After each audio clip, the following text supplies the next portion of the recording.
Bienvenidos y bienvenidas a una nueva edición más de Charlamos sobre educación y en este caso también sobre deporte. ¿Y qué deporte es el que le gusta aquí a este servidor y al que tengo aquí a mi lado?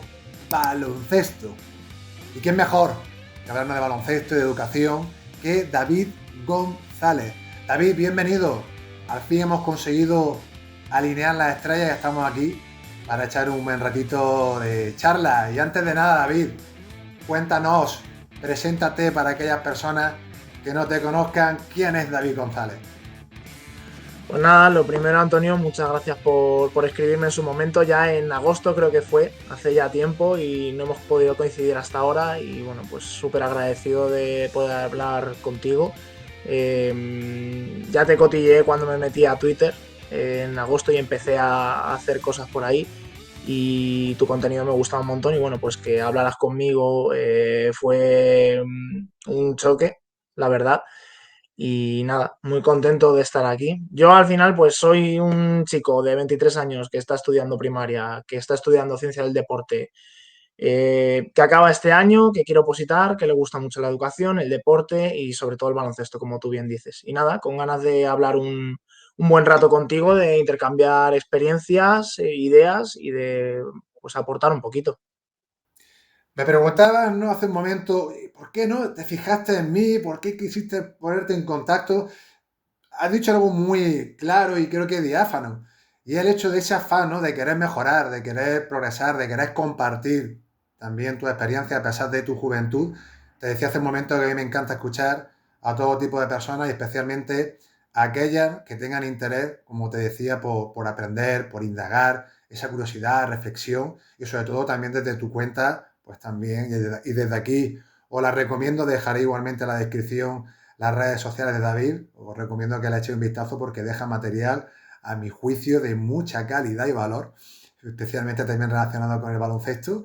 Y nada, David, pues aquí estamos dos apasionados del básquet. Yo me enamoré a los 12 años, jugador muchos años, luego entrenador, ahora sí tengo que parar porque a la vejez viola me he enganchado a estudiar a la universidad, ahora me saqué el máster, ahora estoy con la tesis doctoral. Y fíjate, o sea, siempre dicen, ¿no?, que nunca es tarde si la dicha es buena, y aquí nos encontramos disfrutando de ese proceso. Pues David, si sigue un poco la dinámica del canal, siempre hago una pregunta tipo, ya sea de profesorado, entrenadores, incluso de psicología. En este caso me quiero centrar en nuestra pasión, que es el baloncesto.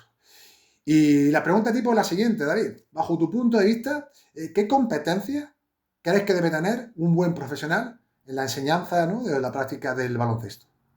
Pues si quieres, compartimos la presentación que he hecho para que Por supuesto. ahí desgranemos todo lo mejor posible y Vamos a ello. podamos compartir las mejores impresiones.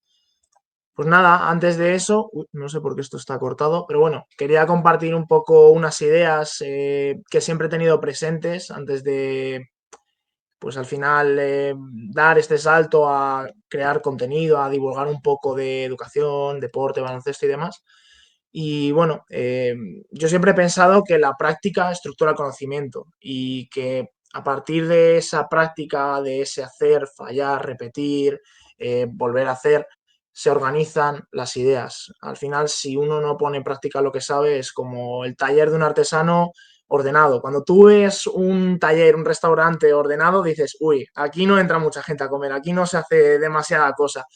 Y bueno, pues esa es un poco la idea que tenía. Yo quería ponerme a hacer cosas y a reflexionar a través de la práctica, porque todo lo que se haga sin reflexión, sin esa parte crítica, pues yo creo que se automatiza. Es como pues hacer unos jarrones iguales todo el rato. Al final, si tú analizas la experiencia que vas teniendo, la práctica que vas haciendo, pues bueno, pues te desarrollas mucho mejor y de diferentes maneras. También empecé un poco a crear contenido porque quería poner a prueba lo que sabía. Yo al compartir lo que hago, ni quiero ser divulgador, ni docente, ni me considero nada de eso. Simplemente quiero ser responsable de un contenido, de unas ideas que dejo ahí, a la vista de todo el mundo, para que tanto yo como el resto de personas, en este caso tú, nos cuestionemos por qué decidimos o por qué pensamos lo que pensamos. Y bueno, aparte de eso, también considero que el conocimiento no se intercambia, es algo que se multiplica. Imagínate que tú tienes una barra de pan y yo un euro. Te doy el euro a ti, me quedo yo la barra de pan y al final hacemos un intercambio material en el que realmente perdemos. Cada uno pierde una cosa o deja de tener algo. El conocimiento es totalmente diferente. Si yo te comparto una historia y tú a mí me explicas el teorema de Pitágoras, los dos salimos ganando. Y al final eso es una red que se va expandiendo, que se va expandiendo y creo que es lo bonito de todo esto. Y bueno, otra idea que he tenido y que me ha impulsado también a crear un poco de contenido es la mentalidad de esponja, en vez de la mentalidad pez payaso. Y me explico con esto. El pez payaso, digamos que se queda en la anémona, que busca la seguridad, busca no contrastar otras cosas, eh, se queda en su zona de confort, por así decirlo. Y sé que esta palabra, bueno, tiene ciertas acepciones y mucho recorrido, pero para que nos entendamos, se queda en su zona. Y yo siempre he querido tener esa mentalidad de esponja de escuchar, de exponerme a las cosas y a partir de ahí, pues filtrar y quedarme un poco con lo que me interesa, con aquel aprendizaje que tiene cierto criterio y bueno, pues siempre he querido escuchar. Y contestando un poco a tu pregunta, si pasas ya, creo que la primera cosa que hay que tener clara para ser un buen entrenador de baloncesto base es pasión y ética. Es un poco topicazo, pero bueno, al final para mí creo que la pasión es la dirección sostenida, es ese camino que todos tenemos o en unas cosas o en otras. Y creo que esa ética, que bueno, a día de hoy a lo mejor brilla un poco menos de lo que a mi gusto debería, es esos límites, ese saber hacer que delimita el poder pues desde una sinceridad, desde una autenticidad. Y bueno, para mí la pasión yo la entiendo de varias formas. Y refiriéndome un poco a la etimología de educar, que es al final una palabra que nos compete tanto a ti como a mí en todas las áreas que nos gustan realmente, Totalmente. eh, educaré pues es guiar, nutrir, digamos, como tengo ahí en las imágenes, regar las plantas y educere es sacar, no, lo he explicado al revés, los nervios, ¿ves? No te preocupes. eh, educare pues es un guiar, nutrir el contexto, quitar digamos las malas hierbas y educere es sacar de dentro a la persona, ir regando poco a poco esa imaginación, esa cultura, ese querer educar de uno mismo para que pues, al final la planta, que es la persona, crezca. Y otra cosa que a mí me parece indispensable para ser un buen entrenador de base o de formación es la ética. Te he puesto ahí una imagen de Breaking Bad, no sé si la has visto. Sí, ¿verdad? Vale. Eh, y pongo de ejemplo a Walter White, porque es una persona totalmente brillante, que podría usar su inteligencia, su poder para el servicio del bien, digamos. Y al final de la serie lo que dice es que lo usa para su ego, porque realmente le gusta lo que hace, no lo usa para un bien común. Y bueno, pues creo que eso, extrapolándolo al entrenador de baloncesto, al entrenador de base, tenemos que ser conscientes de la influencia que tenemos y no usarla para un bien personal, para un resultado, para una imagen, para cualquier sentimiento de urgencia como puede ser ganar o cosas del estilo. Eso Muy es un poco la interesante. primera parte. Es muy interesante. Fíjate que cuando ya nos meteremos en el baloncesto formativo, ¿no? Todo aquello que realmente se practica, que es todo aquello, digamos, lo que envuelve, ¿no? El baloncesto de formación desde, bueno, de prebenjamín o benjamines, mini, etcétera. Pero hay una cuestión que yo observaba desde temprana, ¿no? A veces parece que ganar es igual, ¿no? A que el entrenador coge más prestigio, parece que coge más galones, y eso en cierto modo a veces hace que se adopten, digamos, decisiones que no son tan formativas. Es decir, intentamos, y tengo la sensación con los años, que a los más pequeños ya se quiere equiparar casi al baloncesto profesional.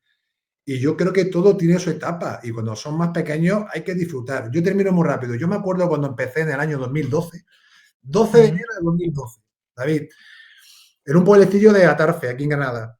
Y recuerdo que era un equipillo que lleva 20 años sin ganar un partido, más y me lo dijeron. Y digo, oye, vamos, que somos un equipo de matados. Digo yo, eso es vuestra etiqueta, yo no os conozco, permitidme que empezamos desde cero. Pero lo que sí les dije era que el marcador me importaba un carajo. Y explico por qué. Esa ganancia para mí no era importante. Para mí hay otras ganancias prioritarias. Primero de ellos es quitarse la presión por ese ganar. Segundo, mejorar muchos aspectos que van desde los técnicos tácticos, físicos, cognitivos, emocionales. Ahí le puedes meter un montón de ingredientes que tú sabes y no me voy a extender. Claro, eso no se consigue en 2 días. Eso requiere de un trabajo, de ir construyendo esa filosofía, Totalmente. esos vínculos, que recuerdo también que hiciste una pregunta en Twitter, Oni, que eso relacionado de que era importante, es que construir esos vínculos y sobre todo también que haya confianza. Si tus jugadores no confían en ti, estás perdido. Es la Pero base. ya puedes ser el mejor del mundo, y eso pasa también mucho en alto rendimiento. Si no gestionas bien y no sabes, Si el no te castigo compran el se te queda. mensaje, Entonces, claro, eso que tú señalas del ego es fundamental. Yo puedo entender que al principio hay gente que peque y demás, pero cuando eso se sabe gestionar bien, entiendo que no es sencillo, y te preocupas por la formación, es que el resultado acaba llegando. llega Es solo, que, llega es que solo. acaba llegando. O sea, es una cuestión de paciencia y de ir construyendo de manera progresiva. Entonces, ese aspecto que tú Exactamente. señalas, también quería yo un poco ampliarlo en relación también a mi experiencia y a lo que he vivido, ¿no?, durante muchos años como entrenador de baloncesto. Totalmente de acuerdo. Yo son puntos que voy a tocar ahora y bueno, sobre todo quería no extenderme yo mucho para luego hablarlo con unas preguntas que te voy a lanzar a ti primero. Claro, sí, sí, tú adelante. Además, de hecho, ahora nos vamos a meter aquí en el bloque que me ha encantado el disparador, ¿no? Los pilares del baloncesto formativo. Y un poco Ujú. vamos a desgranar qué es esto del baloncesto formativo, qué es lo que se practica realmente en ese tipo de baloncesto y hasta qué edad, ¿no?, podemos poner, digamos, la cima o el tope de edad Eso es, formativa. Cuéntanos, eso David, es. qué te parece a ti este tipo de cuestiones y qué opinas al respecto.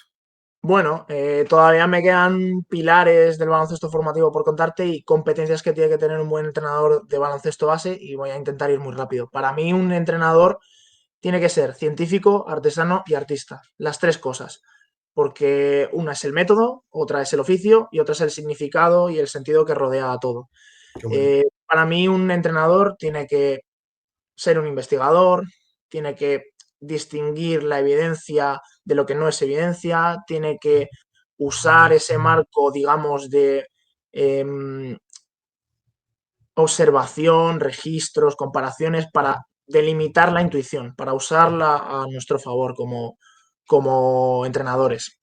Luego también tiene que ser artesano, tiene que dominar todos los detalles invisibles, los tiempos, la forma de comunicarse, las consignas, el feedback, las repeticiones, el detalle, tiene que dominarlo como si fuera un artesano. Y luego tiene que ser artista. Te he dejado ahí un cuadro, que no sé si sabes cuál es, de Van Eyck, que la gracia de ese cuadro es que en el espejo que sale en la imagen se ve reflejado.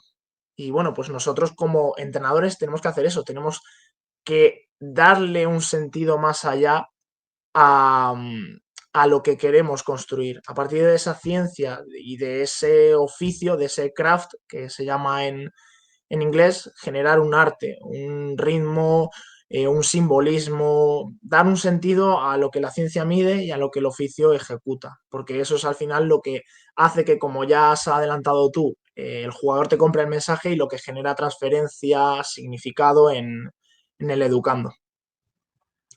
Luego, otra pata que tengo del buen entrenador de baloncesto base es la excelencia improvisada junto a la autocrítica. Al final, bueno, pues tenemos muchísima responsabilidad y tenemos que manejarla. ¿Cómo podemos manejarla? Pues sabiendo que va a haber incertidumbre, que tú puedes ir con una hoja súper bien preparada, con progresiones, regresiones y de repente se te tuerce el entrenamiento entero. Y bueno, pues tenemos que ser muy conscientes de que la mejora del equipo depende muchísimo de esa capacidad que tengamos de no ser perfeccionistas, pero sí de intentar ser excelentes con cierta consistencia y de que, bueno, tenemos que estar preparados para cualquier imprevisto. Podemos planificar, pero no somos adivinos. Al final tenemos que ir manejando un poco como si fuéramos el capitán de un barco y preparar respuestas a diferentes situaciones. Y luego, volcamos mucha crítica, mucho esfuerzo en evaluar a nuestros jugadores, pero no sé cuánto nos evaluamos a nosotros mismos o de qué manera.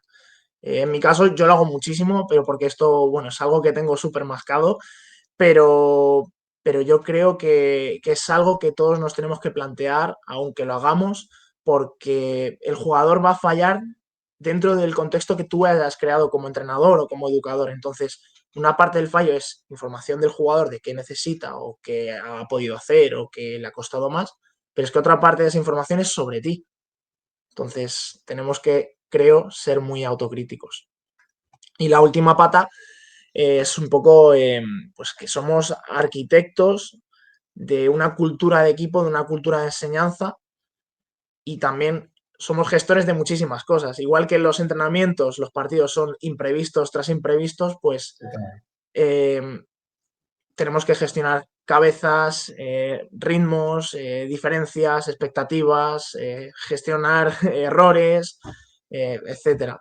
Al final, si controlamos mucho, matamos el aprendizaje, pero si tenemos esa ausencia, no vamos a generar el aprendizaje. Entonces tenemos ahí un equilibrio que tenemos que gestionar, tenemos que construir como entrenadores. Yo creo que es muy difícil, creo que es lo más difícil y va un poco ligado a lo que tú decías, eh, diseñar una cultura de equipo, que 12 personas diferentes, da igual la edad, da igual el contexto, da igual el equipo, te compren el mensaje, te compren lo que quieres tú sacar de ellos y vaya todo en la misma dirección. Yo creo que eso es lo más complicado. Y bueno, pues en el entrenamiento, como técnicos, pues enseñamos contenidos, pero con la identidad, con esa creación de cultura, enseñamos criterios, que eso es lo que yo considero que es muy, muy difícil de hacer.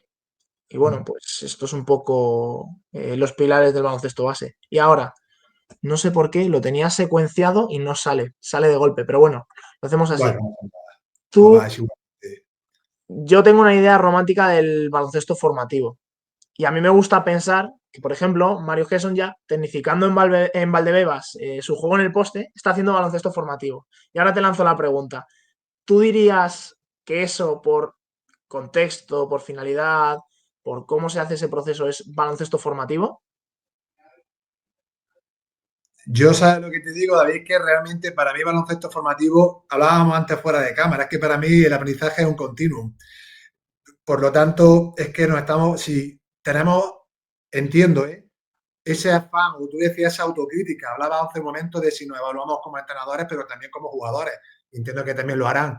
Entonces, yo entiendo esa formación como algo sempiterno. O sea, da Totalmente. igual. Incluso tú ves a los mejores jugadores, mejores tiradores, Stephen Curry y muchos otros más, la cantidad de rutinas que siguen respetando día a día. Si te vas ya, tú eres más joven, pero conocerás seguro a un tal Drazen Petrovic, por ejemplo. Ese era un Sí, sí, obsesionado sí, sí. absoluto. Estaba en la bicicleta controlando a ver lo que hacía el equipo rival, cuál era el mejor.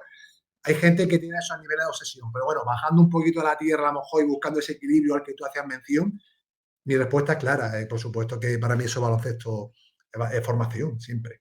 Lo tengo claro. Yo, yo creo que también, pero al pensar en todo esto me ha resultado muy complicado encontrar una definición, digamos, de qué es baloncesto formativo, que para mí no es lo mismo que baloncesto de base.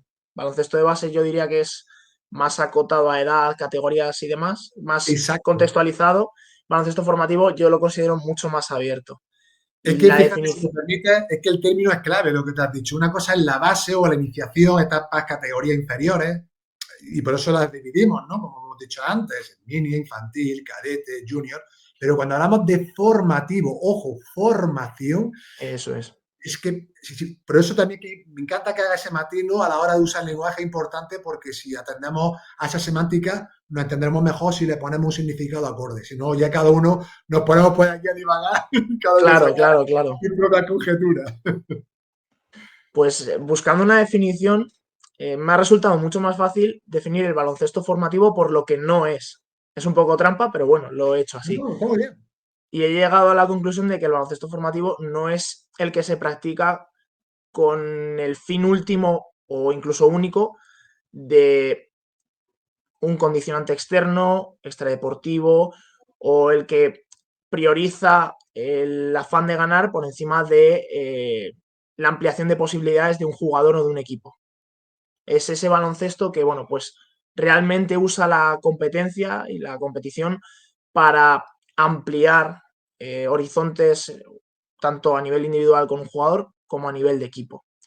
Y seguido de esto, yo te lanzo otra pregunta. ¿Hasta qué edad o categoría, que lo has dicho ya antes, crees que se practica baloncesto formativo?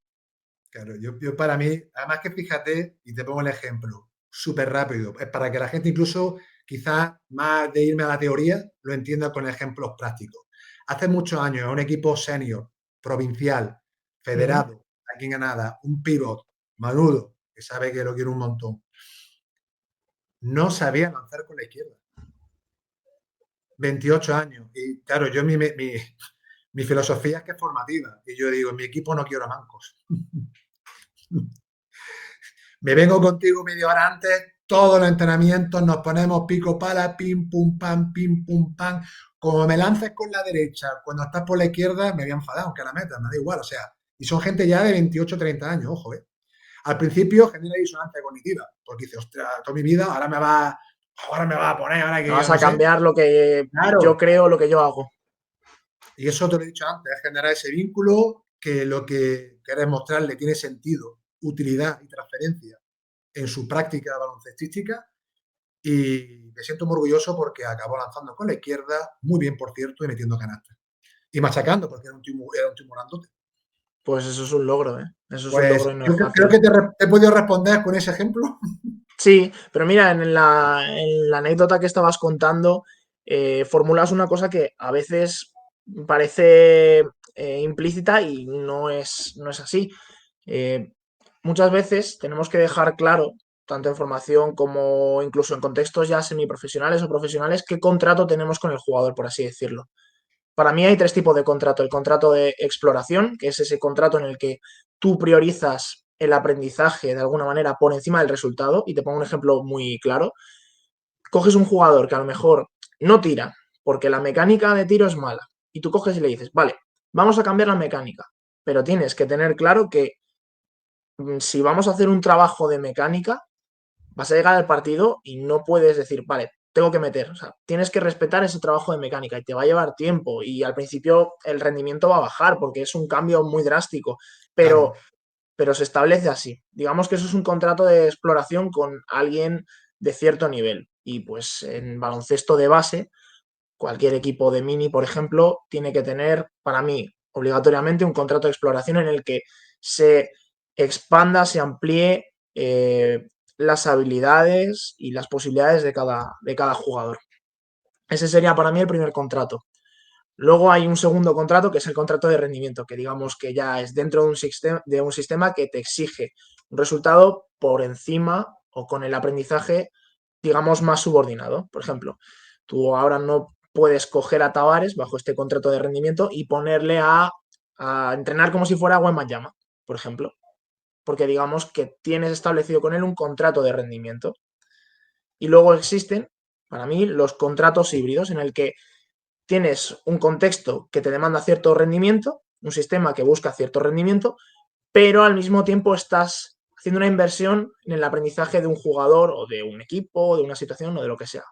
Te pongo un ejemplo, Lucas Langarita con Oviedo, pues era eso, es un contexto de primera fe, profesional, pero que para él lo que era un contexto en el que ampliarse, en el que explorar esas fronteras como jugador. Entonces, bueno, pues para mí esa es la respuesta hasta qué dado categoría existe el baloncesto formativo. Hasta cualquiera, depende del contrato que tenga un jugador con su entorno. Y luego, pues te lanzo otra pregunta. ¿A ti a qué te suena que un entrenador vaya predicando? No, es que yo soy un entrenador formativo. ¿A qué te suena?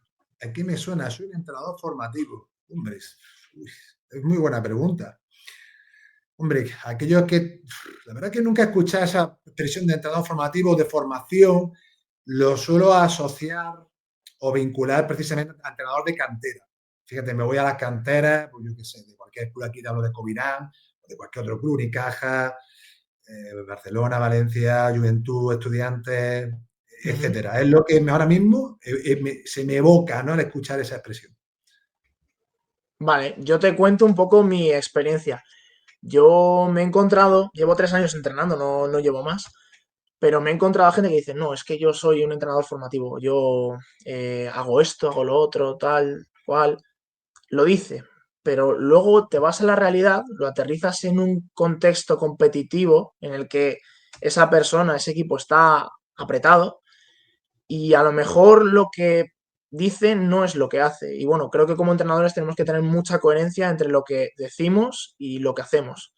Y no podemos predicar una cosa y luego cuando digamos que un partido, por ejemplo, se pone feo, da igual la categoría, da igual el contexto, si hace falta ganar, si no, lo que sea. Creo que no podemos tener esa doble vara. Tenemos que gestionar igual el error, tenemos que hacer esas correcciones que predicamos, tenemos que eh, ampliar esos horizontes del jugador, si es el contrato que tenemos con ellos, y no irnos a, digamos, lo que funciona o a lo fácil. No sé si me he explicado bien. Fíjate, si te has explicado bien, que la respuesta que te he dado mientras te escuchaba, fíjate qué ejemplos te he dado. Te he dado de canteras potentes. Y precisamente las canteras potentes se forman, pero también hay que ganar. Claro, Hay esa presión del equipo A de, sí, sí, estamos formando, pero ojo, si no llegan los resultados, entiendo se yo que puede complica. que haya alguien por ahí que te haga, oye, ¿qué es lo que pasa por aquí, no, primo? Como diríamos aquí en Granada, úsate un poco esa Totalmente, expresión. Y porque totalmente.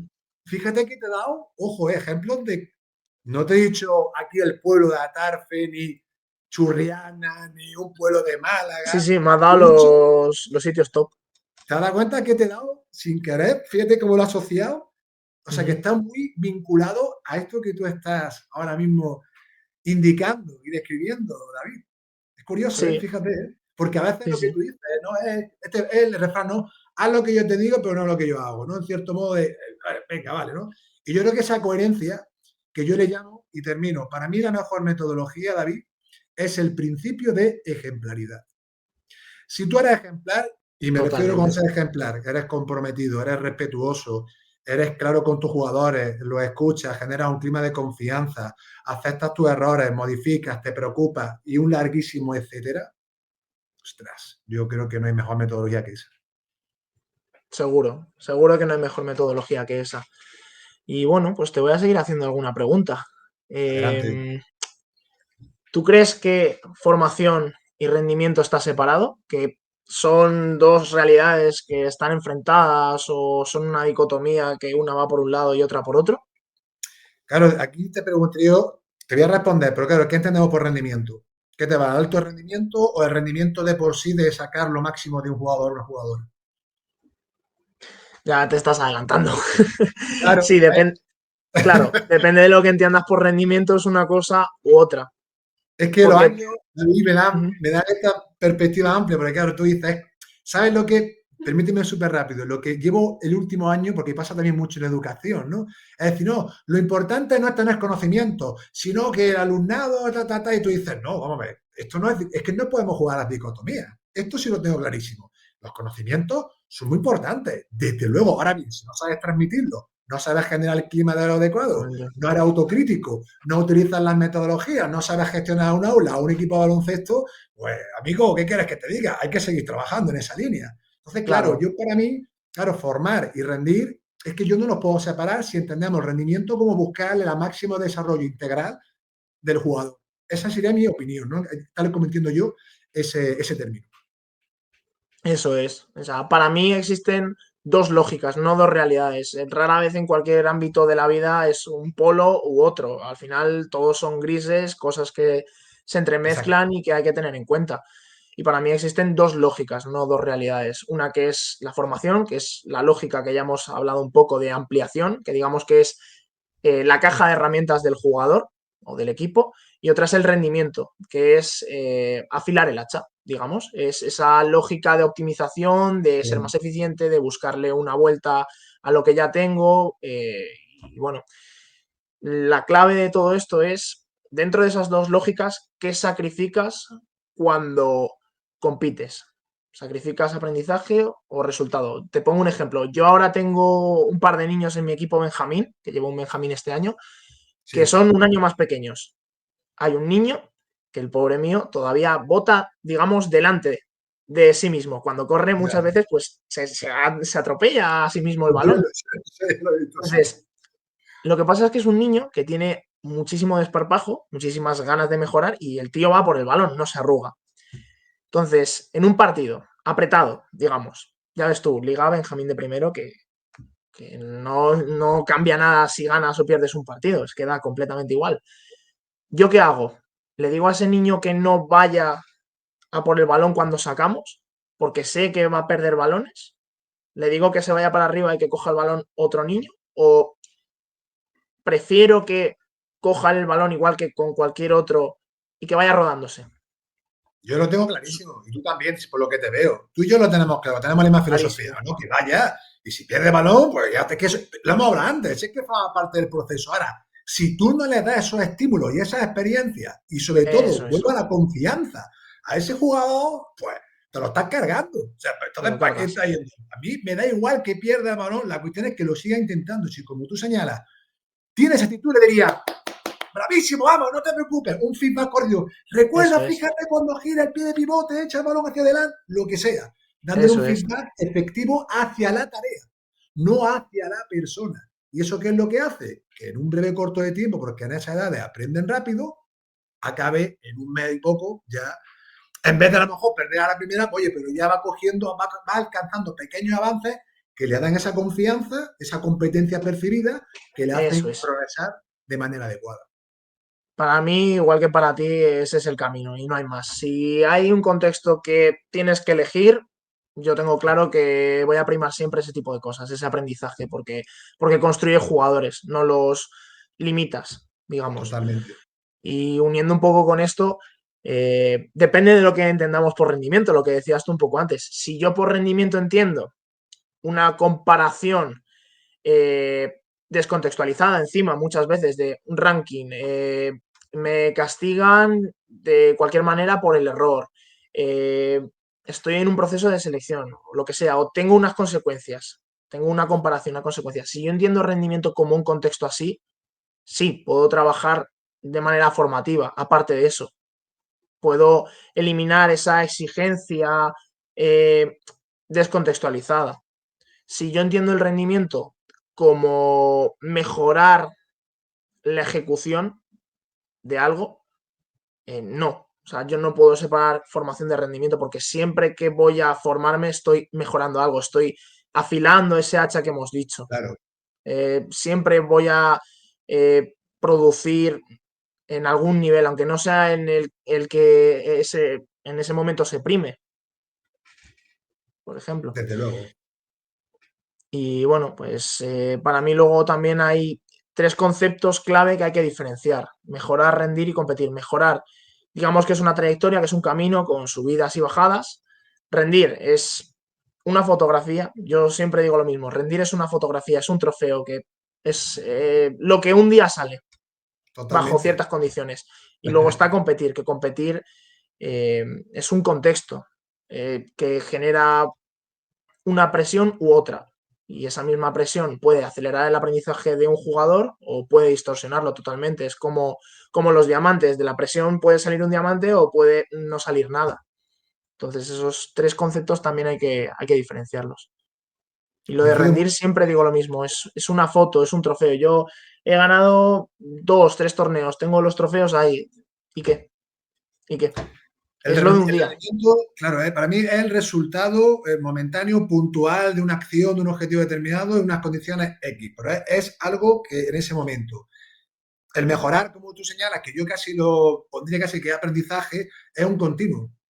Al Eso final es un es. continuo, como tú bien enseñas, es de descubrir, explorar, fallar, ir afinando o ajustando, como tú bien señalas ahí, y luego para ir precisamente consolidando. ¿Qué quiere decir consolidar? Que esos aprendizajes pasen a la memoria a largo plazo.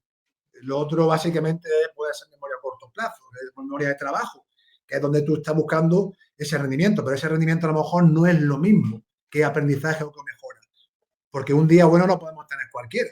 Me explico, ya ha hecho un rendimiento, esto se ve mucho también en las estadísticas, ¿no? Dos partidos, lo que sea, veintitantos puntos, no sé qué, y 12 rebotes. Ya, pero ¿cuál es el Pues continuo? vale. Y ya no solamente me refiero a puntos y rebotes, he puesto ejemplos muy, creo que destacables, pero luego sabes tú Ujú. que hay otros muchos, ¿sabes? Bloquear rebotes, actitud Muchísimos. defensiva, ocupación de espacio, el timing, toma de decisiones y un larguísimo.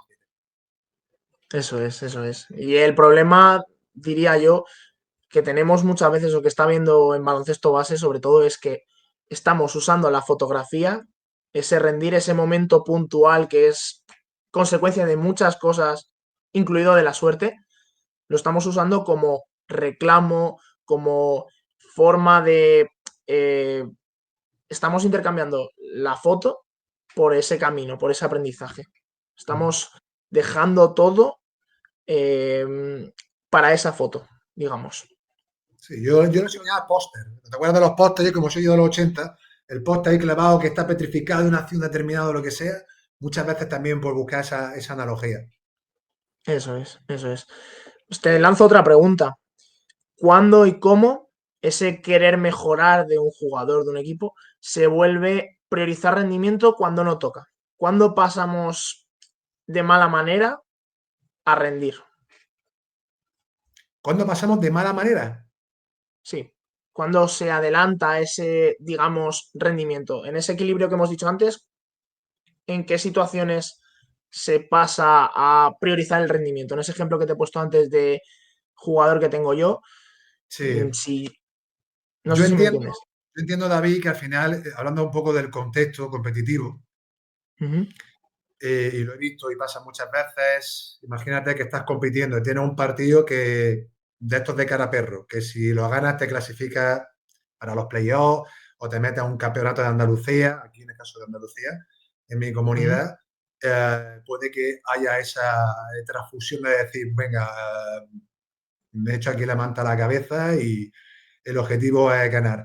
Ahora bien, no sé si te he respondido, pero te voy a contar otra anécdota súper rápida que está muy relacionada con esto. Cuando yo entrenaba en G más B, a un equipo cadete masculino, eh, yo durante toda la temporada, yo es que creo que jueguen todos, les di mucho minutaje a todos. Eso Ujú. ocurrió que hubo algunos partidos más de la cuenta que no ganamos. Yo hubo un momento que lo pasé mal porque dije, hostia, a ver si es que no lo estoy haciendo bien. ¿Qué ocurre? Que cuando llegaron los momentos complicados, esos Ujú. jugadores que habían tenido esa experiencia, esos estímulos, tienen el do de pecho. ¿Qué quiere decir? Que los partidos importantes, yo recuerdo que había uno que cogía a todo el equipo y le dije, señores, digo, si ganamos este partido, no tenemos que depender de nadie y nos metemos directamente a la Final Four. Ahora bien, si queremos ganarlo, quizás tenga que sacrificar, entenderme, oye, pues jugar con X jugadores, eso no quiere decir, pero a priori este sería el plan de partido. ¿Estáis de acuerdo? O sea, esto era como, pero escúchame, la gente al unísono, sí, claro, sí, sí, Consensuado. Digo, ojo, ojo, Digo, este es el plan, pero que luego pueden pasar muchas cosas. Podemos a gente que no echen por falta, técnicas, que ojalá no pase, pero yo entiendo que la emoción, porque yo también he jugado, por mucho que lo hablamos a nivel teórico, luego cuando Normal. estáis en vivo, las pulsaciones nos pueden a todos. Yo le decía, y yo como jugador, porque yo me conocía, yo soy el primero también que soy muy pasional. Digo, pero sí quiero que al menos tengamos esto muy claro y que vayamos todo a una. Fue un sí absoluto. ¿Qué ocurrió? Pues ocurrió que echaron a gente por falta. Gracias a Dios, no por técnica. Pero sí por falta. Y cuando entró la unidad, que no soy en el último cuarto, nunca se me olvidaba, Fernando, 8 puntos, bueno, ¿qué partido? Y ganamos el partido, eso fue una locura, David, absoluta. Entonces, un poco, te pongo el ejemplo. Si tú hablas, si eres claro, eres transparente, aunque haya Eso momentos en es. los que tengas que... También es cierto que, como puedes ver, yo a lo largo del transcurso de la temporada, yo di oportunidades a todo el mundo. Hablaba del chico ese que no sabía yo, el que no supiera, que le dé el balón a Josemi, que me dé igual que pierda el balón. Josemi, que lo coja con confianza. Claro, pero al principio pierdes balones. ¿Qué pasa que si pierdes balones? Que te meten canasta. Muchas veces. Claro. Exactamente. Tienes Es que... un peaje que hay que pagar. Es correcto, David. Peaje. Tú lo has dicho perfectamente. Es un peaje. Bueno, dentro de ese equilibrio, yo creo que estamos cogiendo cosas del entorno profesional que no corresponden al baloncesto base. Ahora sí que estoy hablando del baloncesto base como conjunto de categorías y edades. Yo creo que el entorno profesional tiene a jugadores que saben a lo que van, que tienen que rendir, que es al final su trabajo, que el error tiene un coste contractual porque al final el jugador es una inversión del club, que la identidad de un jugador profesional ya está consolidada y ya no hablo solo a nivel psicológico, sino también deportivo, ya sabe como jugador que es. Y bueno, pues en definitiva que el rendimiento es una prioridad negociada, consensuada y legitimada en el entorno profesional. Pero cuando trasladamos eso al entorno de baloncesto base, pues tenemos que tener en cuenta que el jugador no es un trabajador, es una persona que se está formando psicológicamente, deportivamente, y no podemos transferir todo lo del entorno profesional a categorías de formación, a categorías de baloncesto base. El error no puede ser punitivo, no puede ser castigado, no podemos, pues lo que estábamos hablando, evitar que los jugadores paguen ese peaje. Habrá momentos que sí, como tú muy bien has explicado, pues habrá que consensuar, que habrá que gestionar, pero yo creo que de primeras no podemos limitar esas experiencias a los jugadores. Creo que sería un error y creo que sería cargarse progresiones directamente. Nuestro objetivo en baloncesto base tiene que ser ampliar el repertorio, no hacer especialización temprana, que no haya una selección temprana, que no haya etiquetas, porque al final, bueno, tú lo sabes mejor que yo. Un niño con 10 años puede dar mil vueltas y luego con 17 ser otra cosa totalmente diferente, tanto para mejor como para peor. Totalmente. Entonces, creo que no podemos transferir todo lo del entorno profesional al entorno del baloncesto base. Y creo que no estamos entendiendo esto de la mejor manera. Y bueno, viendo todo este tipo de confusiones, ¿tú qué fenómenos, ya te los tengo puestos ahí, pero qué fenómenos crees que aparecen cuando todas estas bases, eh, todos estos pilares metodológicos no están claros? Cuando confundimos entorno profesional con entorno de base, ¿qué aparece? Ya sabes esto que empieza todo a resquebrajarse, empiezan a salir fisuras, el globo empieza a desinflarse. ¿Por qué? Porque cuando no hay claridad y sobre todo desde esa mirada, bueno, como tú bien señalas, tanto metodológica como a nivel, pues casi te diría deontológico, ¿no? Un poco hablando así en términos más profesionales, hay que cumplir. Si tú no eres claro desde el principio, no eres consecuente, no eres coherente, no buscas ese equilibrio, pues al final, pero es que no solamente te van a aparecer tanto problemas con jugadores, con familia, con directivas, hasta puede estar que incluso con compañeros de clubes, o sea, todo eso empieza a generarse una burbuja que como no sepas gestionarlo bien, te acaba estallando. Y no solo que te estalle a uno, para mí siempre lo peor es para los jugadores. Que haya jugadores que se quemen o que otros, por lo que sea, empiecen a salir los ecos de yo valgo más, tal, generarse ese tipo, como digo yo, de grietas, ¿no? Y que todo viene al final relacionado con el clima. Ese clima empieza a enturbiarse, empiezan a aparecer las nubes, los relámpagos y los truenos. Y Totalmente. eso, como no lo pares un día, sí puedes tenerlo, pero como sea una constante, amigo, apague y vámonos. Yo te voy a hablar un poco de mi experiencia, que llevo poquito, llevo 3 años, pero me ha dado para ver bastantes cosas. Y bueno, yo soy de Madrid, sí que es cierto que el contexto en Madrid es diferente porque al final todo está pegado. Sí, Y el trasvase de entrenadores, jugadores y de el entorno en general es, creo, diferente a otras comunidades, que no he tenido la suerte de trabajar en otro sitio, pero creo que es un poco especial, digamos, porque está todo junto.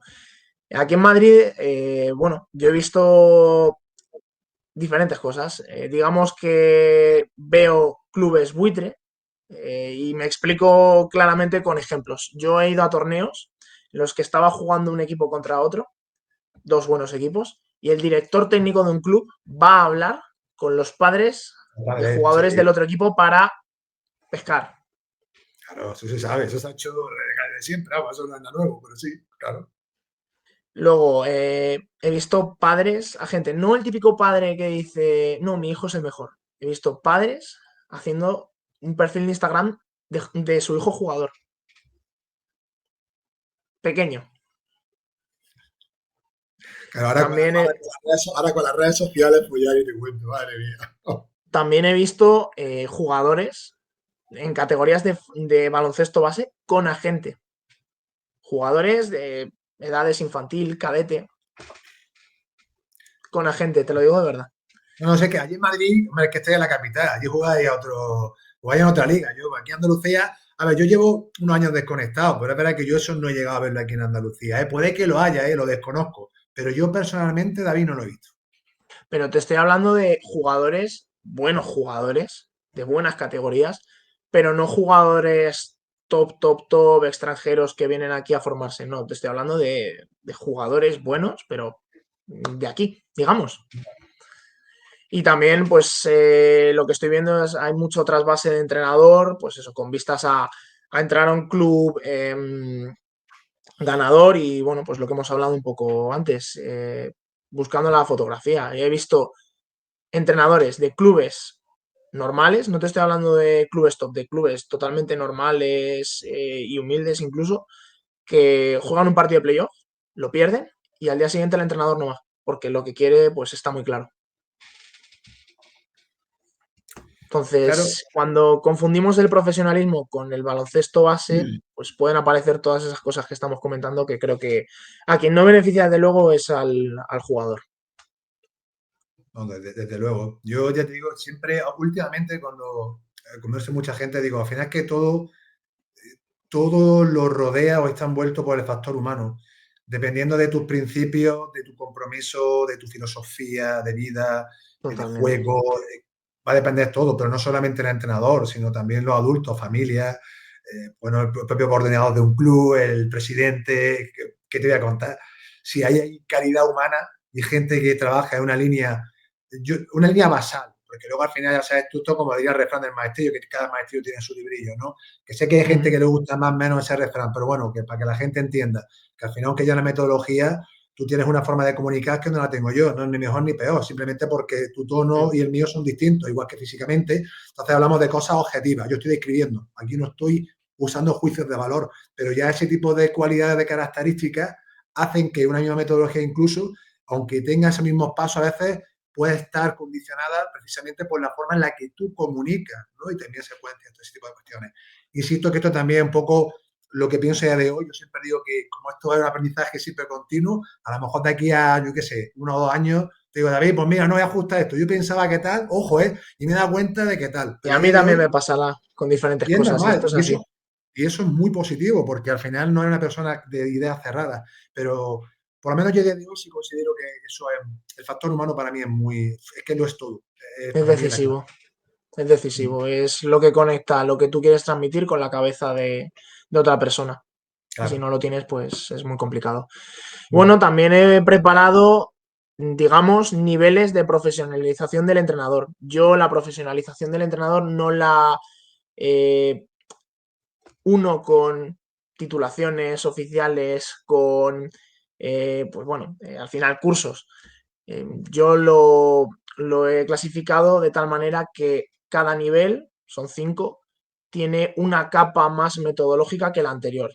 Digamos que, bueno, en este caso, el nivel uno es el entrenador como animador de una actividad. Es ese entrenador que, bueno, genera un clima positivo, que tiene buena energía, pero que secuencia tareas atractivas y que su mayor fin es, bueno, que salga bien, que guste y no hay un proyecto de aprendizaje. Ese sería el nivel uno. Para saltar a nivel 2, lo que tendríamos que hacer es que este docente entienda que el deporte siempre educa, incluso cuando no es algo planificado. De ahí saltaríamos al nivel 2, que sería el entrenador como transmisor de valores, ¿vale? Que en todo implementa una intencionalidad ética, tiene mensajes claros sobre pues, todos los valores como el respeto, esfuerzo, compromiso que son implícitos al deporte y usa el baloncesto como un pretexto educativo. Pero dentro de todo esto, hay veces que la coherencia discursiva no es la misma que la coherencia estructural, es lo que estábamos hablando. Yo predico una Sí. cosa, pero luego hago otra. La práctica puede contradecir el discurso que tenga un entrenador nivel 2. Y bueno, pues ahí puede haber conflictos, digamos. Para dar un saltito más, como nivel de entrenador profesional, tendríamos que comprender que enseñar exige un diseño didáctico, ya no solo una intención y un componente ético en todo lo que hagamos. El nivel 3 diríamos que es el entrenador como educador y enseñante. Aquí ya sí tenemos un aprendizaje que es resultado de una buena enseñanza, de unas buenas secuencias, tienen una progresión técnica ya reconocible, ya no es algo únicamente lúdico o educativo, digamos, ya tiene un componente técnico y la falla de este nivel 3 es que el sistema está calibrado para un alumno medio que realmente no existe, porque cada uno es de su padre y de su madre. Tiene unas necesidades, unas exigencias, unas capacidades, un proceso, un progreso. Y bueno, pues lo que habría que hacer para saltar al nivel 4 es comprender que no se enseña de manera uniforme a todos, que no se enseña a un grupo como conjunto, como individuo, sino que hay que enseñar a cada persona respetando sus individualidades. Y en el nivel 4 sería eso, el entrenador como un individualizador del aprendizaje. Aquí ya, pues bueno, es un aprendizaje no lineal, situado, contextualizado a cada persona, en el que no todos entendemos que aprenden de la misma manera, con el mismo ritmo, del mismo modo, y lo que hacemos es ajustar tareas, leer qué ocurre en los diferentes ejercicios y maximizar pues, el potencial individual de cada uno. Aquí ya en este nivel sí que individualizamos. ¿El límite de esto cuál es? Que el docente sigue siendo el eje central de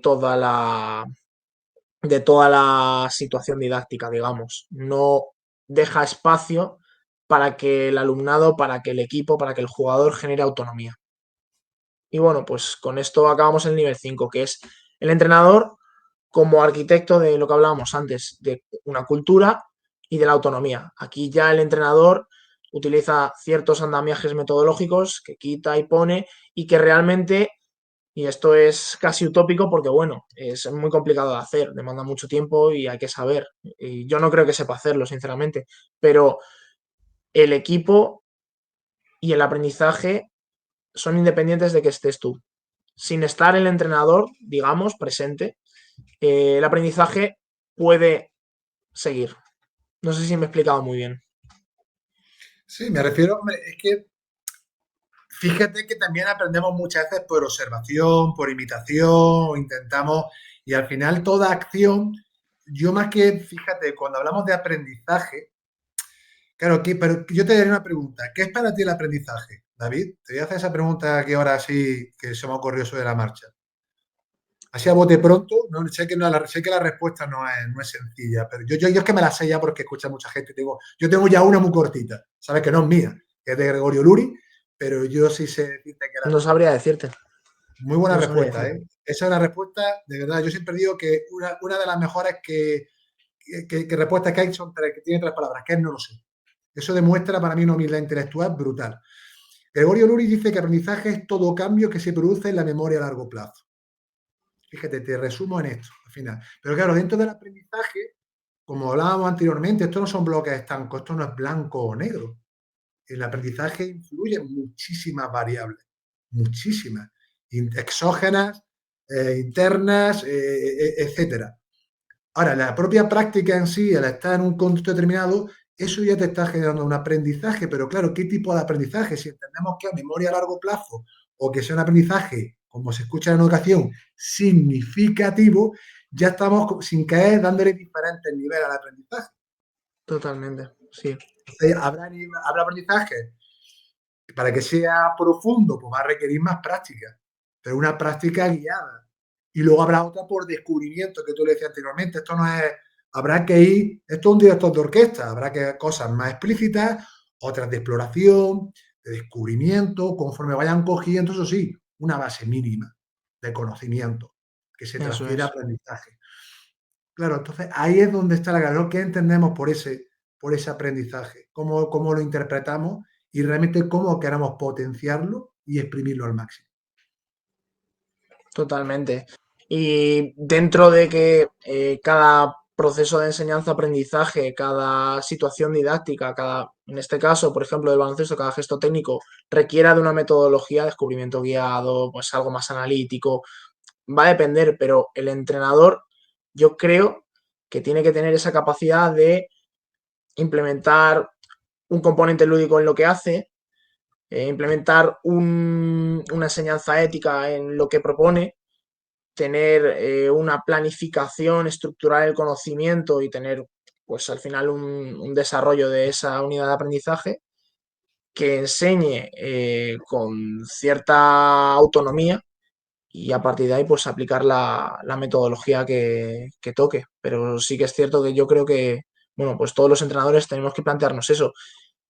¿Soy capaz de hacer que mis jugadores tengan esa capacidad de entrenar por su cuenta, de que no tenga que ejercer un mando directo, que ellos mismos sepan eh, cómo realizar un entrenamiento, qué concentración tengo que tener, qué me tengo que corregir? Cuando ya llevo, a mí me pasa mucho, cuando yo llevo ya un gesto técnico, una situación de juego ya bastante trabajada, sobre todo me pasa con los peques ahora, cuando veo que se autocorrigen, que les digo, tal, ¿qué te ha pasado?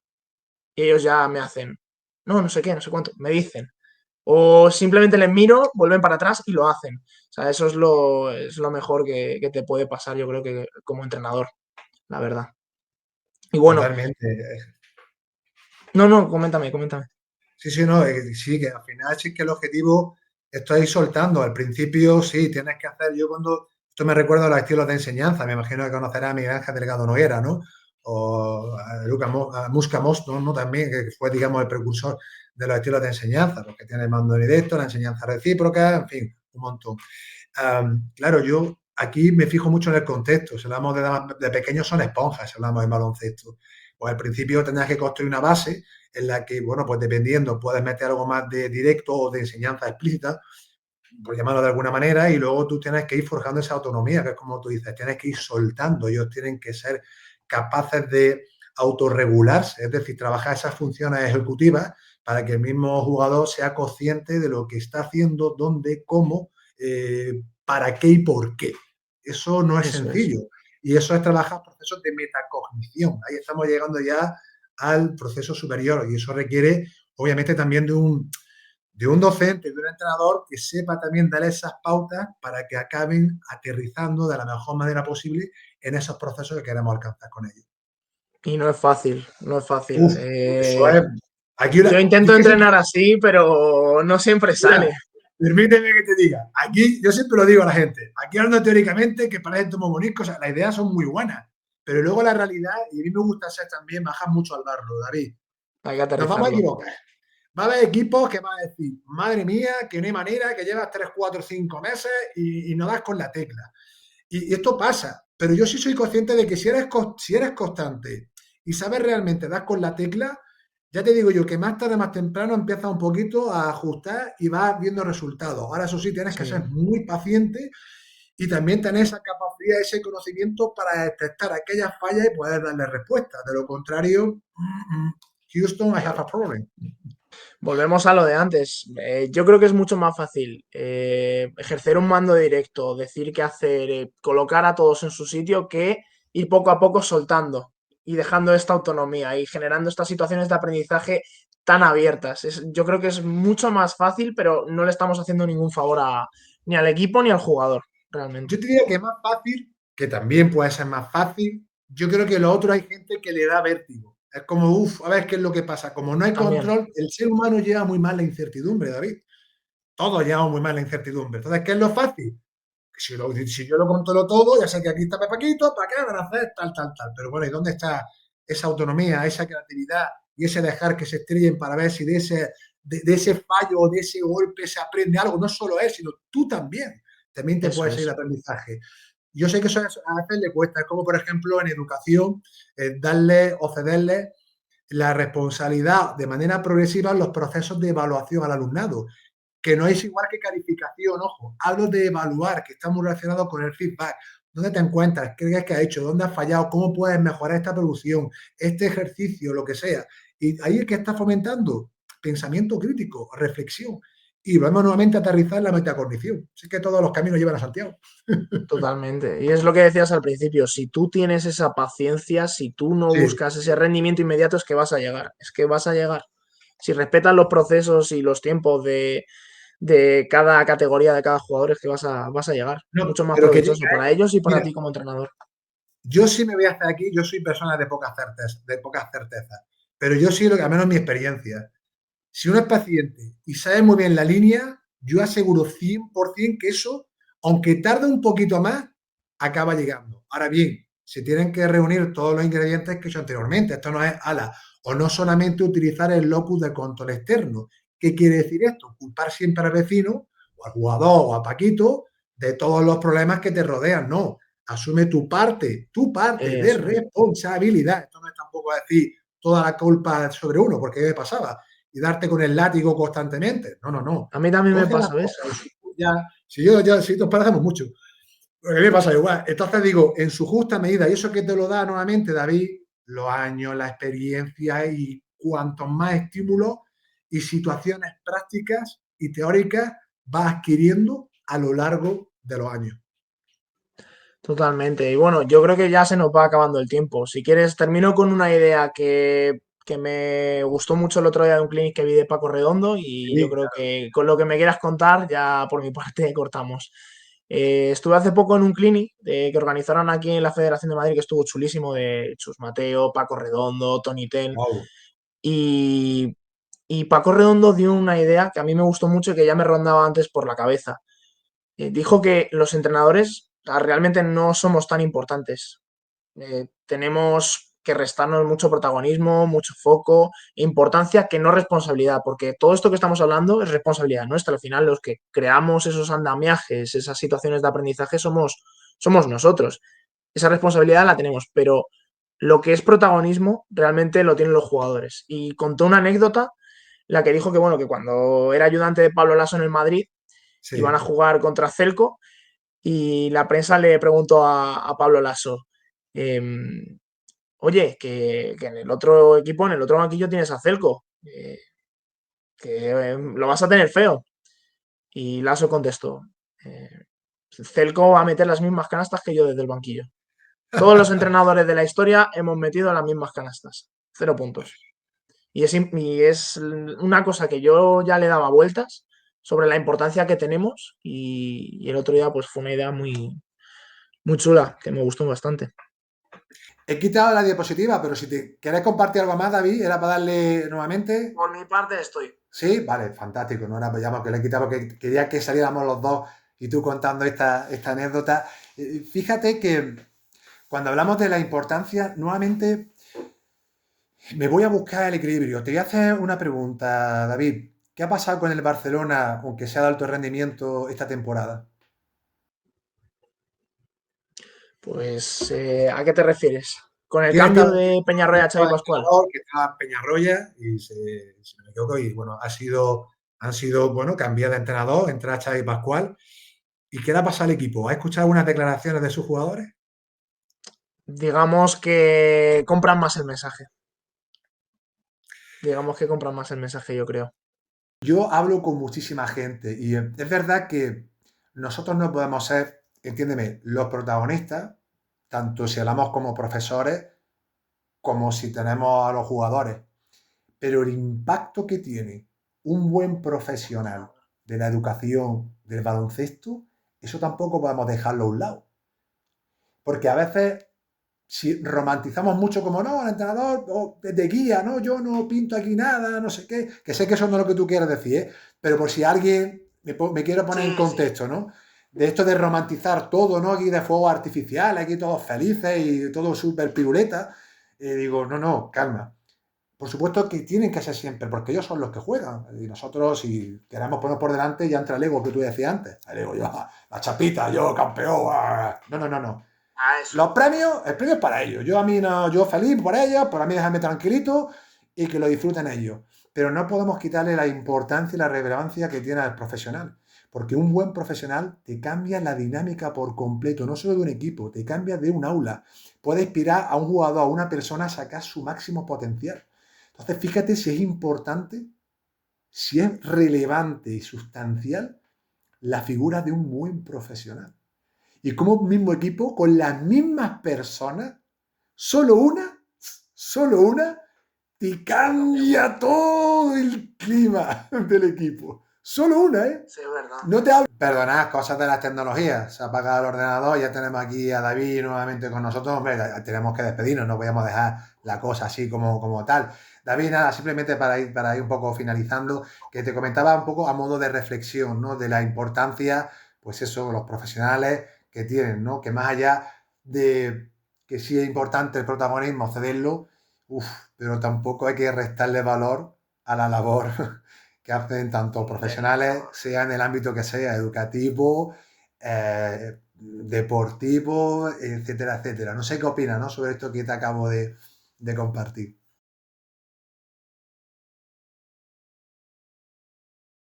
El equipo son los protagonistas, pero el entrenador está ahí, es una variable que modifica todo. Es el que pone todas las cartas encima de la mesa, el que gestiona cabezas, roles, grupo, técnica, táctica, planificación y bueno, pues al final tenemos mucha responsabilidad.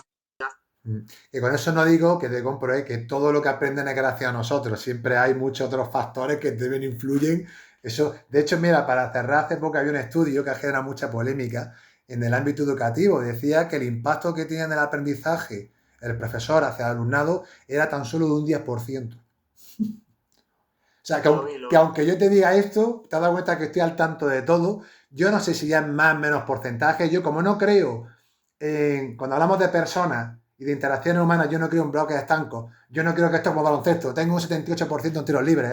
No, no, no. Esto va mucho más allá del porcentaje del número. Hay un aspecto cualitativo. Puede que en algunos alumnos el impacto sea muy grande, en otros menos. ¿Por qué? Porque a lo mejor su entorno familiar el adecuado, porque ese niño ya tiene una capacidad y un talento, oye, pues que le permite aprender con mayor velocidad. Y hay tantas variables que influyen ahí que es difícil no poner un número, o al menos a mí me cuesta. Pero independientemente de todo esto que te he comentado, creo que siempre la clave es el equilibrio, el saber dónde estamos, el preocuparnos por el alumnado, por los deportistas, jugadores, jugadoras, e intentar siempre dentro de nuestras posibilidades y con el aprendizaje que tengamos en ese momento, como digo yo, dar lo máximo y vaciarse en cada entrenamiento y partido. Totalmente, sí, sí, es lo que hay que intentar siempre, dejarlo todo porque, bueno, a mí hay una frase que me gusta mucho de un entrenador aquí de Madrid, Dani Corona, no sé si le conoces, que Sí sé que no, pero sí escucha su nombre. Dani Corona sí sé que lo he escuchado. pues tiene una frase que repite siempre en todos los cursos y dice, eres tan buen entrenador como tu peor corrección. Uy, qué buena. Y es totalmente verdad, Muy buena frase. totalmente verdad. Bueno, de hecho creo que la había escuchado, me suena mucho, pero digo que me era familiar. Pues fíjate, pues con esa frase yo creo que resume muy bien todo lo que queremos aquí abordar. Y David, que está sonando, como digo aquí, la señal del partido final. Eh, Oye, fantástico, mi más sincera enhorabuena. Me ha encantado la presentación. Creo que la gente que vea esta charla se va a sacar muchas ideas y sobre todo y especialmente creo que va a generar bastante reflexión. Yo siempre digo que no es tiempo de la verdad absoluta, yo comparto mis reflexiones, siempre abierto a mejorar, a ampliar mira, pero sí quería, David, felicitarte porque para ser tu primera vez aquí delante de una cámara y sé que no es fácil. Yo me ponía, escúchame, nervioso no. ¿Tú te acuerdas del entrenador de fútbol de Camacho? Tú que eres muy joven, no te No, acuerdas. si es ¿No? que soy muy Ya lo joven. sé, es que, tío, Fabio, se le ponían los sobacos chorreando. Bueno, pues yo me ponía a atacar, no se me notaba, pero el cuerpo era empapado, unos nervios, no te puedes. Mira que a mí me gusta hablar, tú me ves que yo no me corto, yo soy. Pero es que impone mucho, ponerte en una cámara y que me están viendo, a ver si no meto la pata, a ver si no sé qué, que para acá, y empezáis un poco ese autosaboteaje, que a mí me pasaba mucho, y oye, hablando de entrenamiento, ¿sabes cómo se mejora esto? Exponiéndose Totalmente, sí, sí, y sí. La verdad enfrentándose que a este tipo de yo no, situaciones. no estaba nervioso, pero ha sido ponerme y decir, "Buah, ¿cómo salto de aquí a aquí?" O sea, ha sido no saber explicarme, literalmente. No, no, pero créeme, David, que vamos, yo personalmente te felicito ha sido muy buena oposición, tienes las ideas muy claras, tiene una base muy buena, que sería sobre todo, tiene una base muy buena y creo que tienes mucho camino por delante si sigues en esta línea porque reúne muchas cualidades que creo que debe tener un buen, no solo un buen entrenador, sino también un buen docente. Al final es alguien, un profesional de la enseñanza, sea la disciplina que sea, que tienes que tener ese conocimiento, pero se te ve que tienes ahí ya esas habilidades y sobre todo esa mentalidad. Ganas tengo, me queda rodaje, pero ganas tengo, Eres sí, muy sí. joven, 23 años, madre mía. Pues nada, te David, agradezco mucho la posibilidad de poder hablar. La primera vez que hablo y de verdad que muy cómodo y por favor, toda la gente de mi parte que venga a ver este vídeo, que siga a Antonio Iván porque su contenido es muy, muy bueno en materia docente, en materia deportiva, en materia de psicología y de verdad que lo recomiendo muchísimo. David, muchísimas gracias por tus palabras. Yo digo lo mismo, ya, bueno, ya os decía anteriormente que dejaré aquí toda la información en la caja de descripción y además que os digo que echáis un vistacillo porque los documentos que comparte David son realmente de mucho, mucho valor, ¿eh? Pero son tremendos. Vamos, yo nunca llegué a ese nivel que has hecho tú a nivel de baloncesto. Ya ahora es que estoy más volcado con la educación. Pero vamos, ahí espectacular. David, ¿qué te digo? Ha sido un verdadero placer conversar contigo. De Igualmente. verdad, me alegra muchísimo ver a gente joven, de tu edad, con esas ganas de verdad de mejorar, de compartir, sobre todo con esa filosofía, que es tan importante el querer compartir, dar lo mejor de ti para hacer mejores personas, mejores jugadores, mejores todo, Eso es, que no, vaciarse. no hace mucha falta, además en estos tiempos que hay tanto ruido y tanto no sé qué para acá, es necesario que personas de tu perfil estén ahí y aporten, como digo yo, ese gran granito de arena. Así que, David, si quieres despedirte, aquí te dejo la cámara toda para ti. Nada, que muchas gracias por darme la oportunidad de hablar por primera vez delante de una cámara, que como tú has dicho no es nada fácil y quedarnos con esa última frase de que somos tan buenos entrenadores como nuestra peor corrección. Pues con esa última frase cerramos esta fantástica charla aquí que nos ha brindado David, entrenador y seguramente en el futuro. ¿Tienes pensado opositar o para dedicarte a la enseñanza, David? Sí, Sí, sí. yo este año acabo el doble grado de primaria con ciencias del deporte y mi intención es opositar. A nivel de baloncesto no lo sé, la verdad. ¿Qué haré el año que viene? No, no tengo ni idea. Pero opositar sí, sí, sí. Pues Yo me dale, quiero dedicar a esto, es lo que me gusta. dale caña que hacen falta maestros como tú. Pues nada, muchísimas gracias. Pues llegamos aquí al final de esta charla. Como siempre digo a todas aquellas personas que estáis detrás de la pantalla, una semana más o durante 2 semanas, muchísimas gracias por vuestra atención. Y si así lo desean, pues nos vemos en una nueva edición más de Charlamos sobre Educación. David, fortísimo abrazo, seguimos en contacto. Hasta luego.